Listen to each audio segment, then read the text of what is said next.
হ্যাঁ হ্যাঁ শুনে নাও মিয়া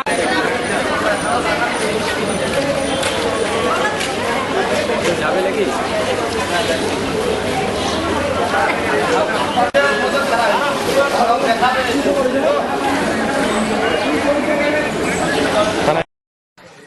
আরে অসুবিধা নাই।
কোথায় বাড়ি? নতুন বস্তি। কোন জায়গাটা? কাদগরি বড়ুয়া। কি হয়েছিল ঘটনাটা বলো তো। সেটা তো আমি জলপাইগুড়িতে কাজে আসছিলাম, হঠাৎ করে বাড়িতে শুনলাম যে মা অসুস্থ, মাকে হাতে দা দিয়ে কোপ দিচ্ছে, সেটাই শুনতে পাচ্ছি। কে কোপ দিল? আমার বউ। কি নাম বউর? সোমা বিশ্বাস। ঝামেলাটা কি নিয়ে? ঝামেলাটা তো সঠিক সেটা বলতে পারছি না, কারণ আমি সকালে কাজে আসলাম তখন তো ভালোই ছিল, কোনো ঝামেলা ছিল না। তারপর হঠাৎ করে কি নিয়ে ঝামেলা হয়েছে সেটা সঠিক আমি বলতে পারছি। এমনি আগে থেকে কোনো ঝামেলা তোমার মার সাথে? না না, আগে কোনো ঝামেলা ছিল না। তাহলে এখন হঠাৎ করে কি হলো সেটাই বলতে পারছি। কোথায় কোথায় কোপ মারে? আমি তো সেটা সঠিকভাবে দেখলাম না, ব্যান্ডেজ করা ছিল টোটালি। একটা খালি দেখা যাচ্ছিল গালের মধ্যে। গালে মুখে গলায়? না, গলায় ছিল না, গালের মধ্যেই ছিল। কি বললো ডাক্তার? কি বললো তোমার? এখন ডাক্তার তো বললো এখন অপারেশন করবে, সেটাই আর কিছু। তোমার কতদিন আগে বিয়ে হয়েছিল? আমার বিয়ে হয়েছিল গত বছর দুর্গাপূজার লক্ষ্মী পূজার ছিল। শ্বশুর বাড়ি কোথায়? শ্বশুরবাড়ি ঢোলকপুরা।